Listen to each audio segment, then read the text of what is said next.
देखिए रायपुर से खबर बता रहे हैं, विधानसभा के शीतकालीन सत्र का आज तीसरा दिन है। कई जिलों से जुड़ी याचिकाएं पेश की जाएंगी। सड़क, स्वास्थ्य केंद्र, कॉलेज, स्कूल भवनों की मांग उठाई जाएगी।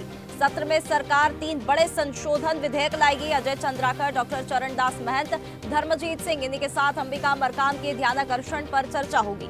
दुकान एवं स्थापना कानून, निजी विश्वविद्यालय संशोधन और जन विश्वास संशोधन विधेयक पर भी चर्चा होनी है। इसके आगे वित्तीय वर्ष 2025-26 के लिए पहला अनुपूरक बजट पेश होगा। सदन में अनुदान मांगों पर भी चर्चा होनी संभव है। तो देखिए, विधानसभा के शीतकालीन सत्र का जो तीसरा दिन है, कई अहम मुद्दों पर यहाँ चर्चा होगी। कई जिलों से जुड़ी याचिकाएं भी यहाँ पर पेश की जाएंगी। इस खबर पर अधिक जानकारी के लिए हमारे साथ हमारा संवाददाता हिमांशु पटेल हमारे साथ जुड़ गए हैं। हिमांशु, विधानसभा के शीतकालीन सत्र का आज तीसरा दिन है। सरकार 3 बड़े संशोधन विधेयक ला रही है। क्या उनका मकसद है और कौन से वो 3 बड़े संशोधन विधेयक है? देखिए, जिस तरह से छत्तीसगढ़ शीतकालीन सत्र का आज तीसरा दिन है और ऐसे में लगातार हमने देखा कल जिस तरह से किसान और बेरोजगारी युवाओं के मुद्दे को लेकर विपक्ष है वो मुखरता यहाँ पर दिखाई दी और सत्ता सरकार को घेरने में पूरी कवायद है वो विपक्ष की रुख है वो देखने को मिली। आज जिस तरह से मैं बात करूं तो कई जिलों के याचिकाओं को पेश किया जाएगा, जिसमें सड़क, स्वास्थ्य केंद्र, कॉलेज और स्कूल भवन की मांग है वो उठेगी। इसके साथ साथ अजय चंद्राकर, चरणदास महंत, धर्मजीत सिंह, अंबिका मरकाम के द्वारा लगाए गए ध्यानाकर्षण पर चर्चा की जाएगी। और वहीं सरकार जो 3 बड़े संशोधन विधेयक लाएगी, जिसमें दुकान एवं स्थापना कानून, निजी विश्वविद्यालय संशोधन और जन विश्वास संशोधन विधेयक की जो है इस पर ध्यानाकर्षण होगी और इस पर संशोधन विधेयक लाया जाएगा। वित्तीय वर्ष 2025-26 के लिए पहला अनुपूरक बजट पेश करिएगा। अनुदान मांगों पर चर्चा की जाएगी ताकि छत्तीसगढ़ के विकास की रोड मैप है वो इस बजट के हिसाब से कैसे इसको पूरा किया जा सके। तो कुल मिलाकर तमाम जो मूलभूत सुविधाएं हैं, मूलभूत जो चीजें हैं, जो विकास की रीढ़ मानी जाती है, ऐसे चीजों को लेकर आज जो है इस पर जो है अनुदान मांगों पर चर्चा होगी। इसको संशोधन विधेयक भी लाया जाएगा जिसपे संशोधित किया जाएगा, उसके नियमों पर स्थिरता की जाएगी, कुछ पर बदलाव किया जाएगा। तो कुल मिलाकर आज का भी जो सदन है वो काफी जो है हंगामे के आसार भी हो सकते हैं, क्योंकि लगातार विपक्ष यह भी आरोप रहा है कि इसके पहले जो बजट सत्र हुआ था या इसके पहले जो सदन में चर्चाएं हुई थी उस पर कोई भी अमल जो है अभी तक सरकार के द्वारा नहीं किया गया है। जिस तरह से कल पूर्व मुख्यमंत्री भूपेश बघेल ने बेरोजगारी भत्ता को लेकर उन्होंने वो सवाल उठाया कि सदन में उन्होंने पहले जो वादा किया था वो अब तक अता पता नहीं है। इसके साथ साथ आवास को लेकर कहा था, 48 लाख आवास के स्वीकृति की बात पहले सदन में की थी लेकिन आज तक पूर्ण नहीं हो पाया है। तो कुल मिलाकर पहले जो सत्र में सरकार के जो कमिटमेंट है उसी को लेकर जो विपक्ष है वो हावी होता है यहाँ पर दिखाई दिया। अब इस तरह से आज फिर से अनुपूरक मांगों पर बजट पर चर्चा होगी, संशोधन विधेयक पर चर्चा होगी और ध्यानाकर्षण लगाए जाएंगे। तो देखने की बात होगी कि इस पर किस तरह से विपक्ष का रुख है वो यहाँ पर सदन में दिखाई देगा। जी बिल्कुल हिमांशु, देखिए वित्तीय वर्ष 2025-26 का बजट भी यहाँ पर पेश होना है, तो ये बजट किन प्राथमिकताओं पर आधारित होने वाला है?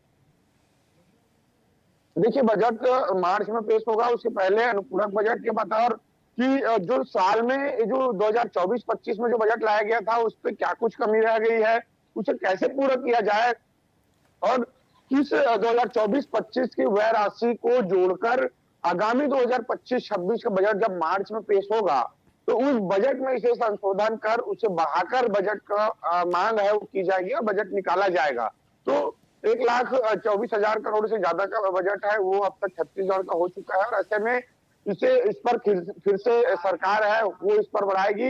बता दें, तत्कालीन जो अभी राज्य सरकार है वो प्रयास यही कर रही है कि ज्यादा से ज्यादा सरकार को कर्ज ना लेना पड़े। सरकार की वित्तीय स्थिति जिस तरह से लगातार जो है कर्ज के तले छत्तीसगढ़ दबता गया है, ऐसे में कर्ज कम लेना पड़े और जिस तरह से पूंजीगत व्यय और तमाम जो व्यय को लेकर कैसे संशोधित किया जाए, आय कैसे बढ़ाए छत्तीसगढ़ सरकार का, इस पर फोकस सरकार के कैबिनेट मंत्री, वित्त मंत्री ओपी चौधरी यहाँ पर करते नजर आ रहे हैं और लगातार प्रयास यही है कि छत्तीसगढ़ के तमाम जो आय है उसको बढ़ाकर सरकार को इसी आय में तमाम योजनाओं को संचालित करना है। तो कुल मिलाकर एक बार अनुपूरक बजट लाया जाएगा और उस पर चर्चा होगी। उसके साथ साथ जो है आगामी बजट में इसका जो राशि है वो बढ़ोतरी देखने को मिलेगी। जी बिल्कुल हिमांशु, देखिए सत्र के दौरान अनुदान मांगों पर भी चर्चा होनी है, तो यहाँ पर किन विभागों पर अहम फोकस होने वाला है?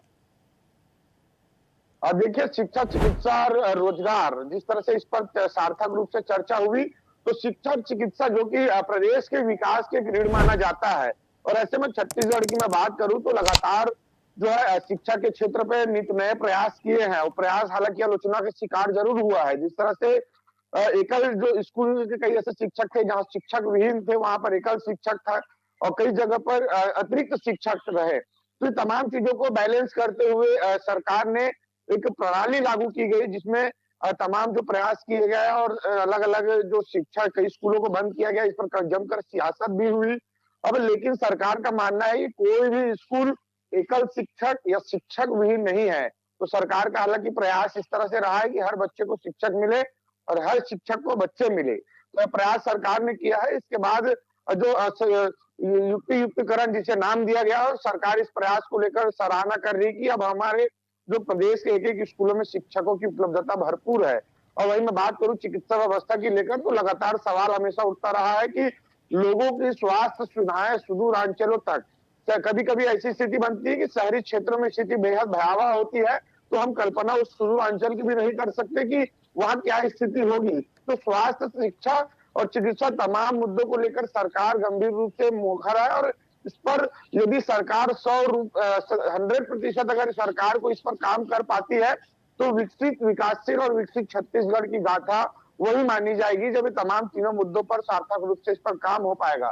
तो कहीं न कहीं आज जो सदन पे इन तीनों मुद्दों पर सार्थक रूप से चर्चा होगी, बिल्कुल। और समय-समय पर किसानों के मुद्दों को भी लगातार बिल्कुल, तो विपक्ष प्रमुख उठाते विभाग रहता है। आज के जो सत्र होने वाला है, प्रमुख विभाग शिक्षा और स्वास्थ्य को लेकर यहाँ पर अहम भी चर्चा होगी, और विपक्ष भी अपना यहाँ पर कड़ा रुख अपना रहा है। बहुत धन्यवाद आपका हमारे साथ जुड़ने के लिए हिमांशु। तो देखिए, विधानसभा का शीतकालीन सत्र है और आज तीसरा दिन है, कई अहम मुद्दों पर चर्चा हो। ताजा खबरों के लिए लाइक, फॉलो और यूट्यूब पर सब्सक्राइब कर बेल आइकन दबाएं। साथ ही हर अपडेट के लिए विजिट करें स्वदेशलाइव.com।